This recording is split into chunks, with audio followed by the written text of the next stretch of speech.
Alright guys, welcome to another reaction, a political one for this case. And thank you so much for coming in the house. I appreciate your presence always. So we are back to political realm. Of course, Kalonzo in the picture and Uhuru Kenyatta.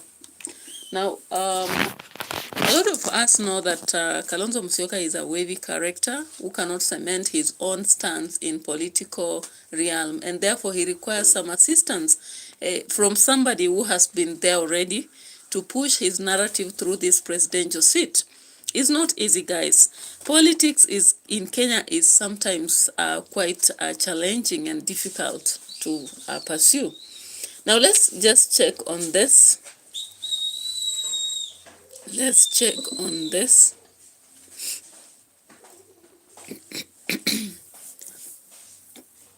Now, a lot of people have been speculating whether it is Natembeya to vie for the position of president, whether it's Matiang or any other character.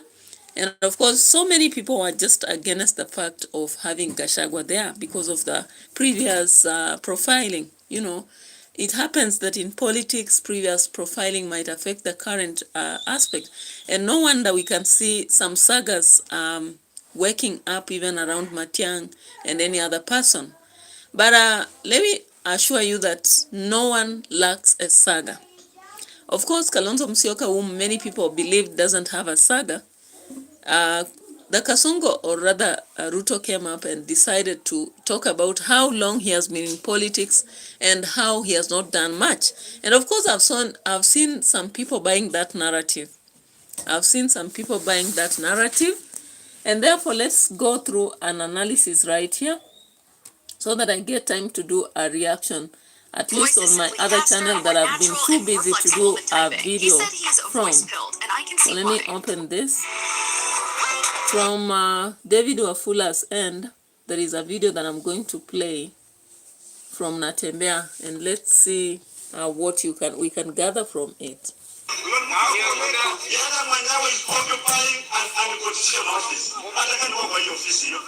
And is the last person to lecture us mambo ya katiba ama namna gani? Sisi tunajielewa kama Wakenya and we know where we are going. So serikali relax. Serikali relax. Wajua kwamba huku nje kuna watu ambao wana policies na programs ambazo ni nzuri za kutoa Kenya kwenye shimo ipeleke mahali. Sasa unajua rais amevunja baraza la mawaziri karibu mara 3. Akaenda akatoa Raila msaidie. Sasa Raila amekufa. Huyo rais anasaidiwa na nani? Siko matatizo wajamu. Ukisema hivyo matatizo Kenya,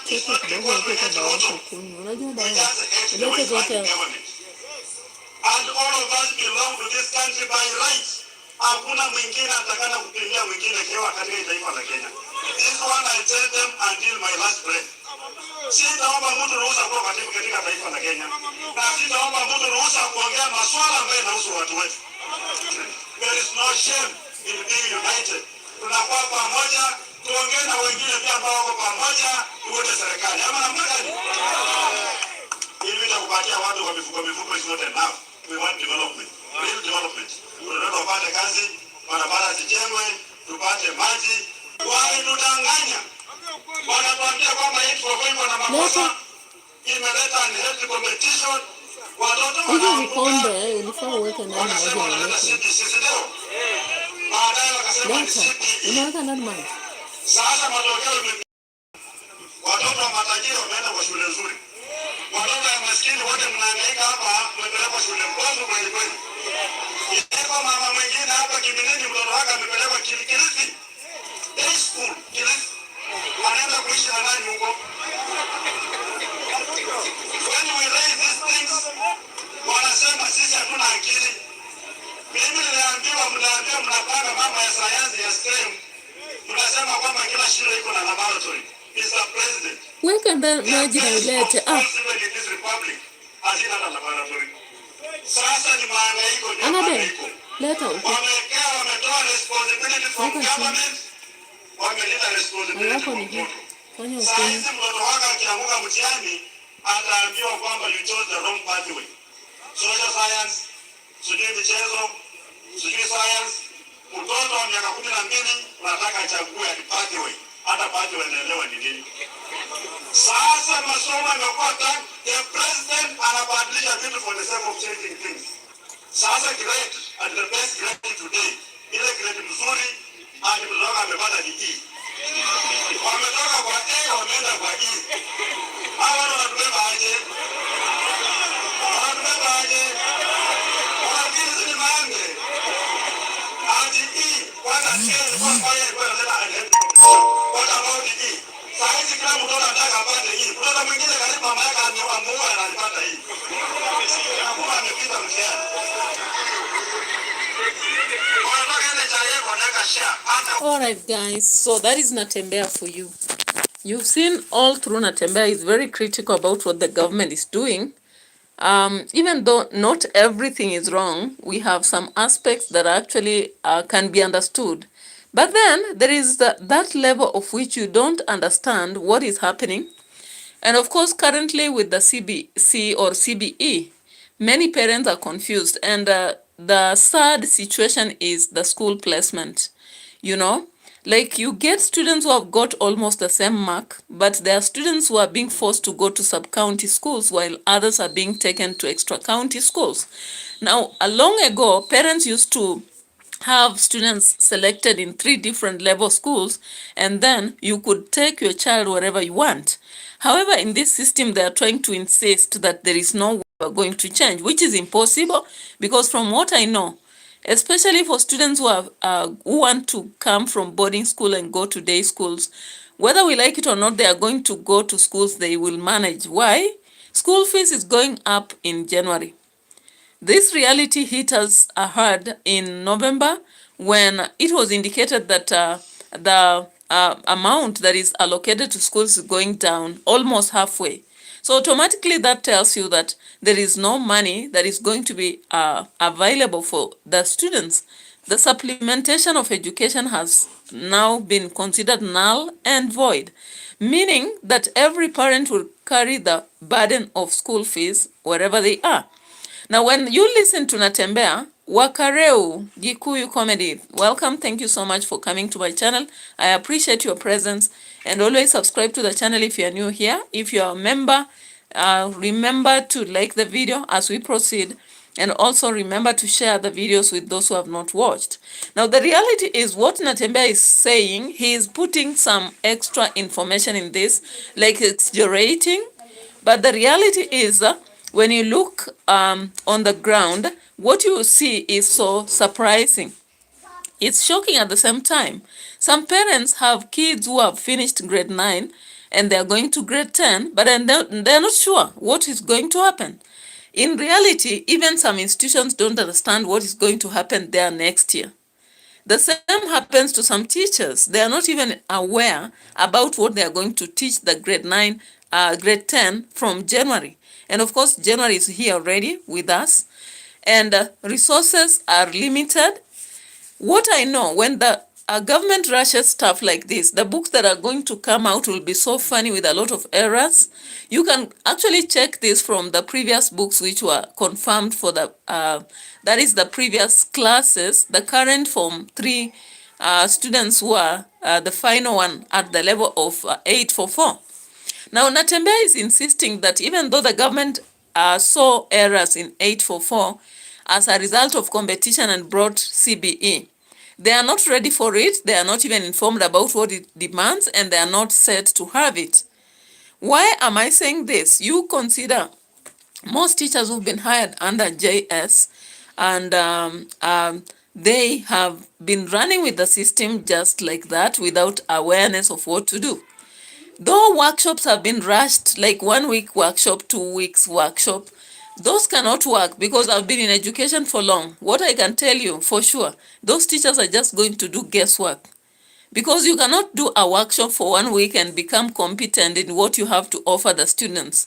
This is a new system whereby if the government was willing to initiate that readiness among teachers, it was supposed to do it for, let's say, take some teachers go train for even 2 months or more. But the reality is even trainers of trainees, some of them are not sure of what they are telling the students. Now we have professors out there. I know one professor, that is Dr. There's a doctor actually who has done a research in CBE, right? And yet, during engagement time, he was not engaged in the process. And we have so many other researchers, I am aware, they have done something to do with CBE and how it's supposed to be conducted. But for the greed of money, these people are never engaged in the process of CBE. Even the teachers on the ground who was asked what to be done and how it should be done, what improvements needed to be done on 844, you realize that 844 in past, during our times, we used to study art and craft, music, agriculture and all that. Then they were just wrapped like that. The way things are done in Kenya, no one knows even why something is being done. So those are the discussions that Natembeya is raising. Some questions might be very funny, especially when he talks about A and E. That is now coming up with exceeding expectation 1, exceeding expectation 2, meeting expectation 1, meeting expectation 2, all those levels. This is something that people are going to take time before they learn. Unfortunately, it happens that when this transition was conducted, parents were not well initiated. And we've kept complaining, but the government says we are ready, we are ready, we are ready. And of course, they'll keep saying they are ready. Of course, a class will not miss in a school because they had built anticipating that grade 9s will go to senior secondary. Now, the satirical or ironical part is that recently, the CS in charge of education began to think of now bringing grade 9 to high school. And I was like, what is this? If the system is supposed to be 6, is it 6, 3, 3, then they move ahead? How are they going to change it just suddenly? It doesn't sound okay, right? All right. So let's get to see something here that is a bit different. And I think a lot of people have talked about it already. This funeral of Jirongo Cyrus is something that a lot of people have talked about. Of course, I did another reaction earlier on it. So during that funeral, the people who spoke include Edwin Sifuna, the senator of Nairobi. We had also other people, especially Halwale and the rest of them talking. And they insisted much on the process of death because no one accepts that that death was natural. No one. In fact, many people don't believe that it was an accident. They just believe that there was an assassination or something of that sort. But anyway, his soul was put to rest yesterday. May his soul rest in peace. So let's check on that story a little bit before we come back to Kalonzo Musyoka's aspect. Somebody's on uncle. And in broad daylight. Asante, asante. The funeral intended to honor a political heavyweight turned into an open mic session of pure bile directed at the Kenya Kwanza regime. When Halwale talks about gold, anakuwa threatened. When Sifuna says something, anakuwa threatened. Sisi, we are not cowards, my friend. It is going to be Kali, my friend. I am saying this because Cyrus Jirongo believed in a strong democracy, in strong political parties. Alafu mtu anaita nyevu. Wacha nikuambia Junet Mohamed, wewe mahali unatoka iko kura kidogo. Siko na kura mingi kuliko wewe. Asanteni sana. All right, guys. So you realize that this platform turned into a political drama. Actually, people are trying to create a theater where there is no theater room. Yeah?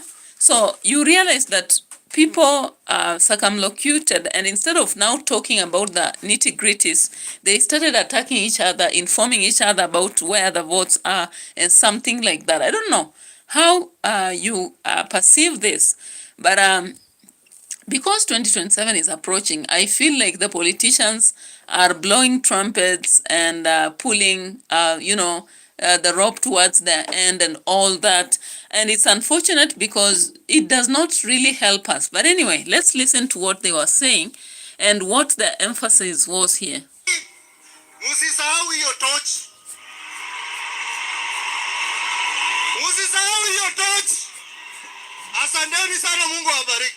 One speaker after another peeled back the veneer of loyalty Ruto's regime has counted on in the region. And standing awkwardly amid the political crossfire was Moses Wetangula and Musalia Mudavadi.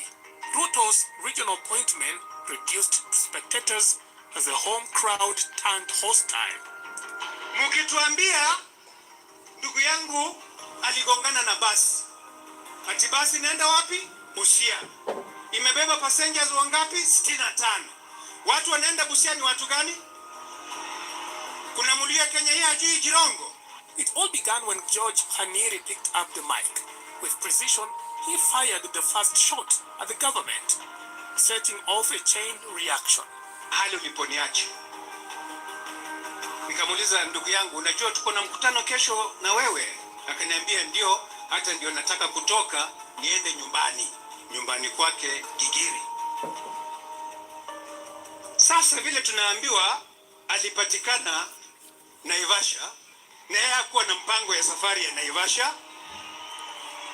My brother had not planned to go to Naivasha. I can vouch on that one.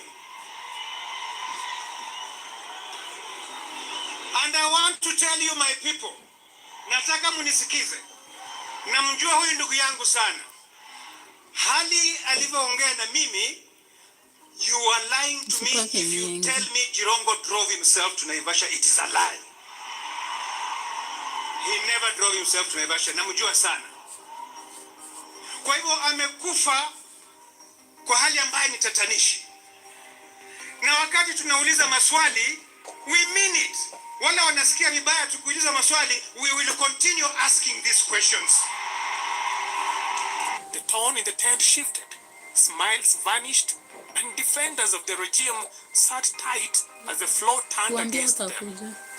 Mukituambia ndugu yangu aligongana na basi. Ati basi nenda wapi? Busia. Imebeba passengers wangapi? 65. Watu wanaenda Busia ni watu gani? Kuna mulia Kenya hii ajui Jirongo. Mbona hata mmoja kwa hiyo basi hajajitokeza aseme nilikuwa kwa hiyo basi niliona hii ajali? I am yet to see a single person. I'm yet to see, labda nyinyi mmeona, mimi sijasikia yoyote. Yule mtu tulisikia akiongea ni yule driver Mkikuyu wa basi. I am yet to see a single person. Na vile walio tunapenda maneno na story. Tungetoka na masimu zetu tupige picha. Mnataka kuniambia watu 65 hata hakuna mmoja alitoka akapiga picha? You are lying to us. Mnatudanganya. Before the dust could settle, MP Wamboka took the fight directly to the high table. Haniri amesema hapa Jirongo aliuawa. Na hiyo ndio ukweli ya mambo. Huo ndio ukweli wa mambo. Huyu Jirongo aliuawa, na hii maswali yote tumeuliza tangu Cyrus Jirongo afe. Mbona hatujajibiwa? In a moment of raw political theater, he lectured Wetangula and Mudavadi right to their faces, accusing them of using the Luhya community as a mere ladder to reach the heights of power, only to kick that ladder away once the feast began. Wamboka's ultimatum was a grenade tossed into the 2027 planning room. The Luhya nation is done being misused for the personal gain of a few. Mimi kauli yangu ni tofauti kidogo. Sisi tangu 1963 Waluhya tumekuwa wapiga kura.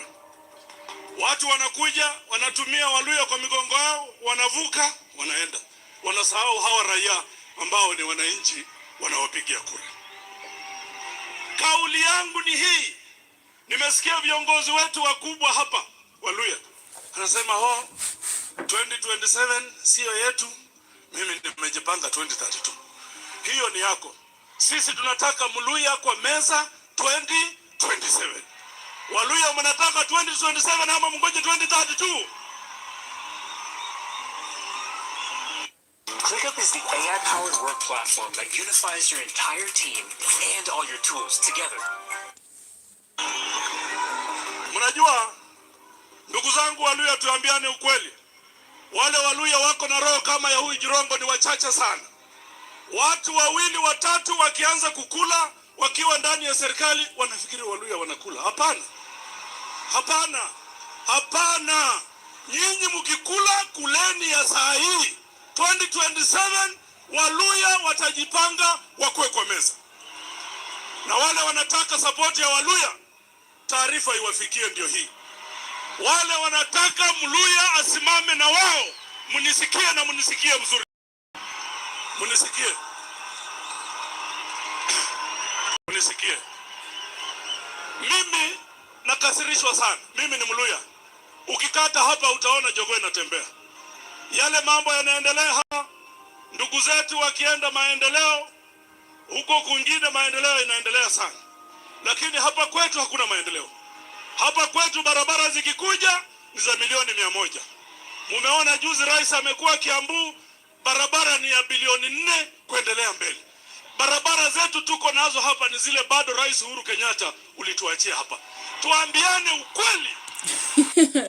Guys, you realize the humiliation that was targeted here was targeting Mudavadi and Wetangula.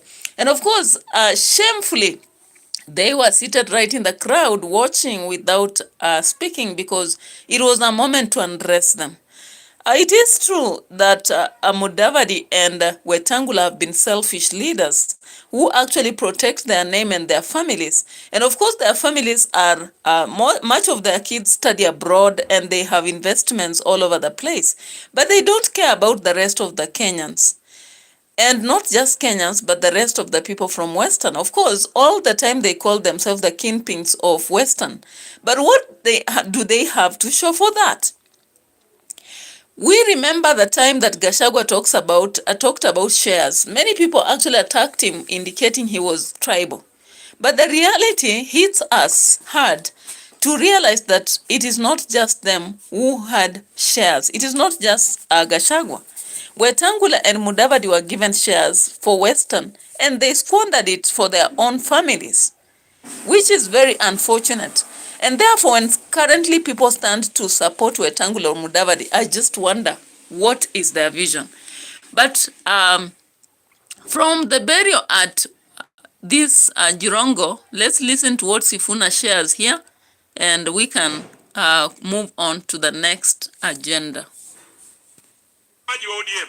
Nataka kwa niaba ya chama cha ODM ni kuombe msamaha kwa matusi ambayo unaelekezewa na baadhi ya viongozi wa ODM ambao wamesahau kazi ambayo ulifanya kumsaidia baba awe rais. Sisi Waluya huwa tunasema mjinga akishiba anachoma siaki, anachoma gala. Wamesahau kazi ambayo ulifanya. Sisi tulikuwepo pale, sisi ni mashahidi wa kazi ambayo ulifanya kumsaidia baba. Ulijitolea kwa hali na mali. Leo hii wanataka kuukata mkono ambao uliwalisha. Kwa niaba ya chama kizima cha ODM, kwa sababu chama kinabeba wenyewe na washenzi. Nataka kwa niaba ya wale washenzi niseme pole kwa matusi ambayo unaelekezewa. Na kama hakuna siku, wacha niseme bana, kama hakuna siku Mheshimiwa Uhuru chama cha ODM kimekuambia asante. Leo nataka niseme kama katibu mkuu wa chama cha ODM, asante kwa kumshikilia baba. Baba Raila Amolo Odinga alikuwa anatuambia kila siku, wewe ni baadhi ya rafiki zake wachache ambao walikuwa wa kweli. Na sisi tutazidi kukuheshimu. Kwa sababu tuliwamulika wanaenda mikutano ya siri kule Kilgoris kuuza chama kwa Mheshimiwa William Ruto. Tukawamulika, unajua Nairobi, Aladwa yuko hapa. Nairobi unaweza ona mtu amekuibia simu. Ukisema mwizi, yeye anageuka anasema mwizi, alafu anaanza kukupiga. Kwa sababu tuliwamulika wanajaribu kunadi chama cha ODM kwa Ruto. Wanakuja wanatuambia sasa ati pia sisi tunataka kukuuzia chama. Mimi mmeniona wapi na Uhuru tukidance kwa podium vile watu wanadance na Ruto kila siku? Tunakutana na wewe saa ngapi kuzungumza haya maneno? Na mimi nataka niseme ODM ni chama cha makabila yote. Hata Waluya wako ndani ya ODM, Wamijikenda wako ndani ya ODM, Wasomali wako ndani ya ODM. Hiyo si chama ya mtu binafsi. Na kwa sababu ni chama cha kitaifa, uamuzi wowote ambao utatolewa lazima utolewe baada ya mazungumzo na kila mtu ambaye anajiita mwana ODM. Wengine wanadanganya Oburu. Nilikuwa na yeye hapa nikamwambia, the thing that used to make Raila a great leader, he used to consult everyone. Hata wale watu ambao walikuwa wamedharauliwa. Unaona mama hapa anajivuruta, fikiria ajui Raila, kumbe yako na namba yake. Anapiga simu direct. Mimi nataka niseme uamuzi wa jinsi ambavyo chama kitaenda 2027 hautafanywa na hawa viongozi hapa juu. Itisheni mkutano wa National Delegates Convention, wacha wana ODM wakuje waseme wanaenda kwa Ruto, ama tusimamishe hata huyu Sifuna. Kwani na sisi tunataka kusema Mheshimiwa Weta, Mheshimiwa Mudavadi, mimi nimewaheshimu siku hizi, hata huwa siwasemi, lakini niko sine ukweli. Umamwe takula nekolo maangalero umbole. Nese nekolo maangata, lakini ninaombi kwenu 2027. Hii jamii ya Mulembe hii jamii ya Mulembe tunataka kukua kwa debe ya urais. Na kwa sababu nyinyi mmesema mnangoja 2032. Sisi ambao tuko na mayuba kidogo, tukiamua 2027 tunataka kuingia, tafadhali mtuunge mkono. Happened. Muhimu sana. Nataka niulize, tuko hapa watu wote wa serikali. Tuko na opposition, tuko na serikali. Na yangu mimi nataka niulize watu wa Kenya Kwanza. Unajua mimi nashangaa sana. Sisi mlikuja na mambo ya broad based. Mimi naonanga huyu Mheshimiwa Uhuru Muigai Kenyatta, sijui amefanya nini watu wa ODM. Kila wakati Uhuru Kenyatta amefanya hii, amefanya nini. Mnataka namna gani watu wa ODM? Nyinyi watu wa ODM muingie kwa serikali, mfanye mambo yenu, mwachane na watu ambao wametulia wafanye mambo yao. Si ndio? Otherwise mimi sina mambo mengi, sisi tuendelee kudumisha amani na tuendelee mbele. Asanteni sana. The task of damage control fell to the Ruto brigade, but the mop-up operation was a catastrophe.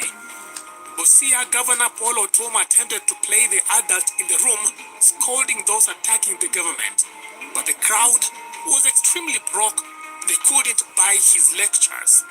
Bahati mbaya ile kitu mimi naona, ile watu wakizungumuza huko kwa Central Management Committee, waseme shida za ODM ni hizi na hizi, watuambie sisi wafuasi wa ODM tunaenda namna hii, mnaleta kwa matanga. Sasa hii matanga mnataka Oh my God. Anyway, that's it. Now, I want us to actually now talk about Uhuru. The fact that Uhuru is snapping at ODM's collaboration. And we are looking into that because he seems holding the hand of Kalonzo in this political agenda. Now, I'm going to show you evidence why I believe strongly that Kalonzo Musyoka is also being supported by Uhuru Kenyatta. And let's just see some videos here.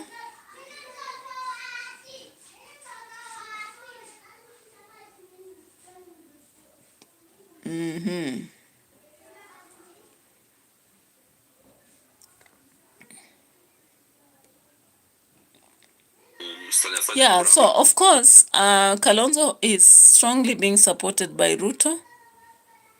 And I want you to see this.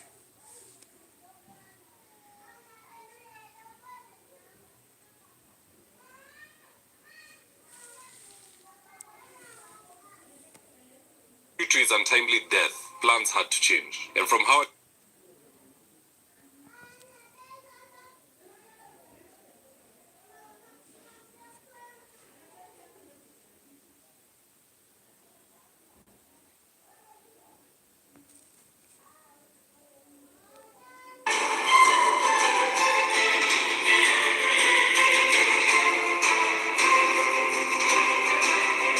So, of course, Kalonzo Musyoka is currently working closely with Olusegun Obasanjo, among other leaders. He has been seen even in Nigeria, a place where we have very strong, investors, and he was able to collect some money right there. I'll be showing from David Wafula's video.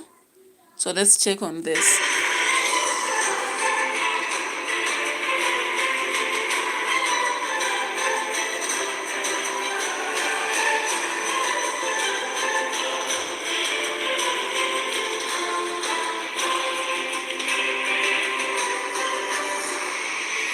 Now in this video, I want us to look into some of the reasons why President Uhuru and Kalonzo met in Nigeria, and so with no further ado, let's get after it. Now, the first reason behind their meetup was finances. You see, in that same event, I've seen reports that Nigerian billionaire Mike Adenuga and Arthur Eze were present. And for those who don't know yet, Mike Adenuga is worth $7.3 billion US dollars. Arthur Eze is worth $6.4 billion US dollars. So you do the math. How much did Kalonzo go home with? Someone told me that Kalonzo is returning with 3.2 billion Kenya just from the Nigerian business community alone. I tell you, Ruto will faint in 2026. Because now Kalonzo is going to be going toe-to-toe with these guys. Empowerment for empowerment, corruption for corruption.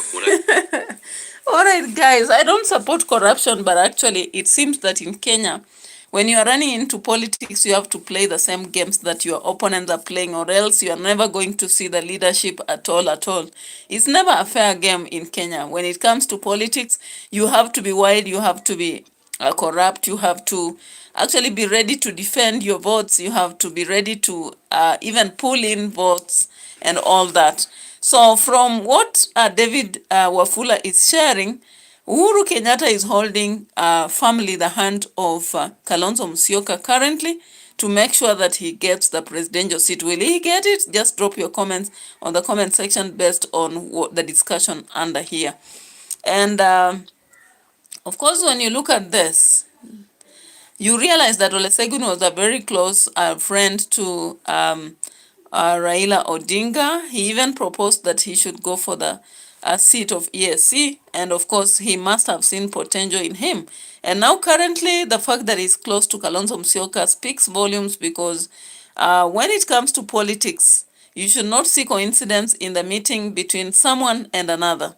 Of course, now Matiang'i has sent Senator Onyonga to deconstruct Ruto, and let's get to see what is happening right here. New Garnier Even and Bright Vitamin C Plus Booster Serum, combining vitamin C with niacinamide and salicylate. Your Excellency, my governor anatembea, ambaye ni rafiki yangu kutoka muda mrefu sana, Honorable Wangamachi, my brother, my friend. Kwa wale ambao hawajui, zamani mimi kuna wakati mmoja nilikuwa naibu wa mwenyekiti wa chama cha Ford Kenya. Wale wageni wote wamefika hapa, siwezi kuwataja wote, members of the county assembly, my colleagues ambao mko hapa. Kwanza nitaanzia hivi.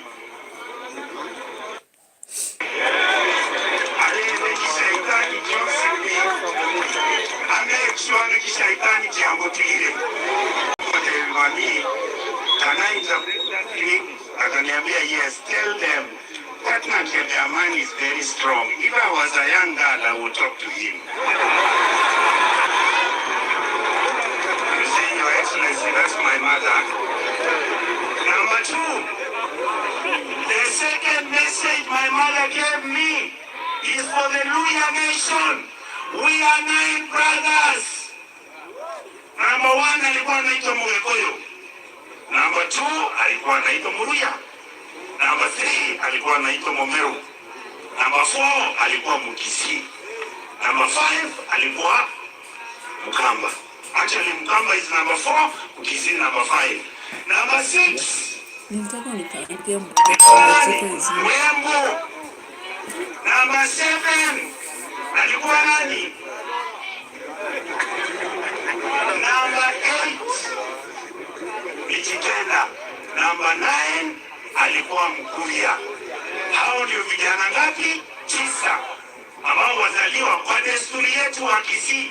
Ndio mkiangalia hapa tuzoea mnaona wa Kisii wako hapa hawaendi mahali, kwa sababu nyinyi ni wao. Mama aliniambia hivi, tena atasema kwa Kiluya, alafu tena nikutafsirie. Yeno ndebeli na tembea, Luya gali number 4. Ikoyo ugambire limo. Oere y'omusiyisi. Omusiyisi ugambire, oere y'omwikoyo one. Ikoyo ugambire ya gatatu, oyo kane. Ono ine, Luya number 4 n'Omuluya. Injo Omuluya ko gendo nyomera makungu babere every time. Wacha nitafsiri. Mama aliniambia hivi, jamii ya Mulembe Mna watu wa kupiga kura, mna namba za kupiga kura. Ni sababu gani kila wakati kura zikifika mnataka kwenda kuoa, mnaoa wanaume wawili? Unapata ni wetana msanii. Sindio? Sasa tumeeleza nyinyi hivi, tupatie huyu. Nasikia mnasema pengine mnaogopa ati nyoka sijui kama nyinyi mtakubaliana na tembea kwa president. Kwani nyinyi hana? Si ana sura? Si yeye ana kifua? Si anaongea mzuri? Si amesema tawe? Kwani nyinyi tena ingine mna? Tunaelewana? So ile jambo tunasema, we in the opposition are going to die together or we will hang separately. Hiyo ndio message Mheshimiwa Matiang'i ameniambia. Tunaheshimu Mheshimiwa anatembea. All right. So when you see Onyonka speaking, he speaks on the behalf of Kisii, that is Maraga, and not Matiang'i. And he has come to Trans Nzoia to speak. Now, the politics of Kenya happen to be carried in a very funny way. At first, some people whom you never thought would stand up to speak in politics will do so. And this is the year. Actually, 2026, that's when you're going to see a lot of drama in politics. And if you want to grab some chance in politics, it's now or never. Now, let's get to Natembeya himself sharing information somewhere in the same meeting.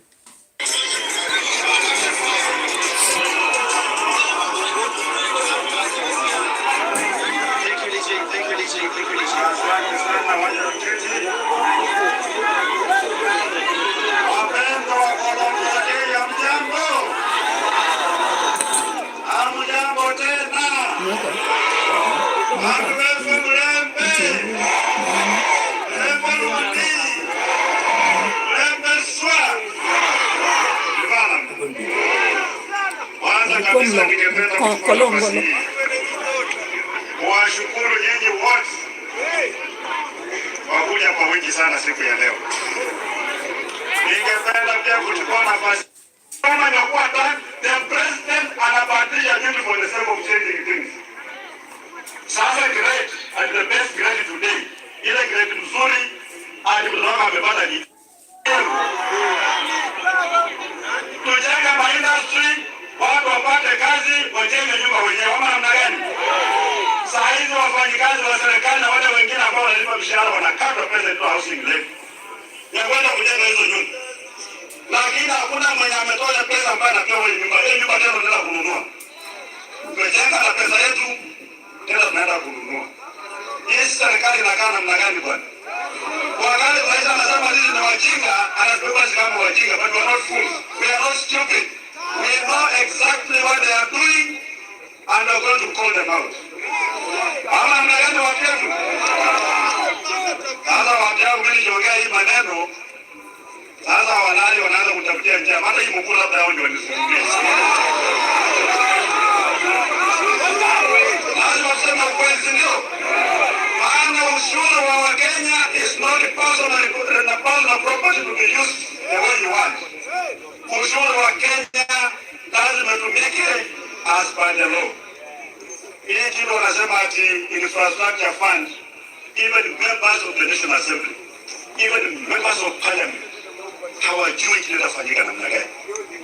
Fedha hadi parasato zinauzwa, inaingizwa kwa fund ambayo haiwezi kuwa audited na auditor general.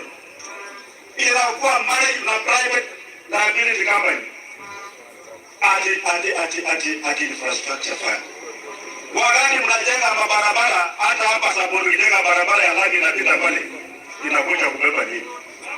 Tunataka watu wetu wakuwe na pesa kwa mfuko, wafanye biashara, hata waki-export vitu kienda China na vileta ingine, we shall need those roads. But before we do that, Mr. President, can we invest in the people, not in things?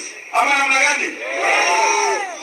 Tuweka mali kwa wananchi, sio kwa vitu, ndio? Ungependa upewe pesa ama sifurie ndio pesa? Tunataka pesa. Ndio kwa mfuko. Hii maneno nasema, wanasema haiwezekani. Kama haiwezekani, wacha watoke. Sisi ambao tunajua inawezekana tuingie kule tufanye kazi, tufanyie wananchi kazi.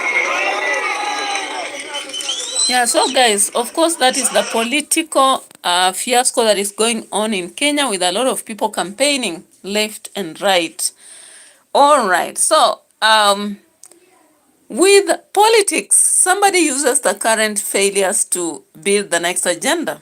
But as I've always remained consistent, it's very important for us as citizens to judge. The people speaking to us have their vision. They have their mission and they have their goal. We as citizens should also have our own goals for us to achieve what we need to do, or else it will be a cat and rat game forever for us. And the people who suffer more are citizens, because even if politicians pay tax, they receive a lot of money. The money they receive is received within a short period, sometimes kicks, sometimes deals, and all that. Anyway, I want us to go to more shenanigans, especially revolving around the fact that there is a rumor that Edwin Sifuna and Orengo have submitted letters to resign from ODM, which I doubt, because we've seen Edwin Sifuna rejecting that all along. Of course, we know that there's a cold war in ODM, but I don't understand whether this can reach to a level whereby there can be resignation of anyone. But anyway, let's listen to this, because it is what it is. Sometimes what we deny is what happens. My name is Hannah. I am 31 years old and I've lost 38 kilograms in 8 months. The ODM candidate might actually be, and it is resolved. For a question like who will lead the community, that is not an elective position. That is not a thing that you can declare that I am now the leader of the community. Those are things that emerge with time. Raila was never elected to lead the Luo. He emerged to lead the Luo. And he started even when Jaramogi was still alive. In 2027, we must determine what to do, and that chances are that the ODM might have a candidate. That is something that had been said even when Raila was alive, and in fact that is something that even Raila himself said. So whether he would be the candidate or not is a matter of speculation. Some are even saying that the candidate, ODM candidate, might actually be President Ruto. I mean, ODM is a democratic party. Anyone is allowed to join, and then we determine who becomes the candidate. And then there are those who say that the broad-based means 2-term for President Ruto. Now, that's beyond 2027. And as I said, up to that point, anybody is allowed to speculate. There are those who want us to say 2-term for President Ruto. There are those who want us to say we do not have a candidate, we support President Ruto. There are those who say we must have a candidate, and then there are those who say we can have a candidate, it can even be President Ruto. All those are speculative, and all that is democratic, because the framework agreement does not cover that point. Okay? That is the point. Sifuna, kwani na sisi tunataka kusema Mheshimiwa Weta, Mheshimiwa Mudavadi, mimi nimewaheshimu huwa siwasemi, lakini niko sina ukweli. Kwa sababu nyinyi mmesema mnangoja 2032. Sisi ambao tuko na mayuba kidogo, tukiamua 2027 nataka kuingia, tafadhali mtuunge mkono. Nataka Okay. So we want to start by saying Happy New Year to every Kenyan, and we thank God for giving us another year. We, this morning at 4:30 a.m., the building which we can all see collapsed, and many effort has been put in place by government, multi-agency approach, so that we can be able to deal with this disaster in a more efficient and effective manner as a government. When you have the perfect response in your head, but your fingers just can't keep up. We've all been there, typing, deleting. Continue with the recovery mission, and we are not going to rest until we recover, until we rescue those who are trapped in this building, and also we are not going to rest until those who have been involved in one way or the other to cause the damage and the suffering of the families of those who are trapped in this building must pay as far as the law is concerned. That's the information we have, and we are sending our sympathies as government to the families of the loved ones who are trapped in this building. Yeah, so of course, guys, the construction of houses in this country is something that we understand must be approved, you know, based on NEMA plus the fact that the county governments and also planning and all those institutions are engaged. Most times currently, if you're building a house, you will see these people coming to collect money, claiming they're doing the designs. It's unfortunate the building at South Sea collapsed and has had to have some people trapped inside it. So the question is, what action has the Nairobi County government taken to stop any construction of a poorly done house? You know, stop order is not enough. There is more that is needed to this. Like there should be arrest of people, there should be any processes, and the planning, the CS in charge of planning and development should be questioned because they are accountable to the lives of the people. For those of you who have read the book, The Samaritan, you understand what happens around the CS, or rather the leaders in charge of planning. All they do is to receive bribes, then they just approve houses that are not qualified to be in the middle of the center, you know? So you realize that during such a disaster, so many people are trapped because they were not aware. Even if there was a stop order, the person who is looking for a house can never be sure about what is happening. Now, I think Ruku is not even rightful to serve in this position, if not for the fact that maybe these people are just playing a game because there was supposed to be replacement of, you know, the CS was from the same region, replacement of another from the same region, which is the shenanigans that are leading into the failures in this country. But anyway, it is what it is. Let's end there and meet again another time. It's your presenter, Mutswenje Priska.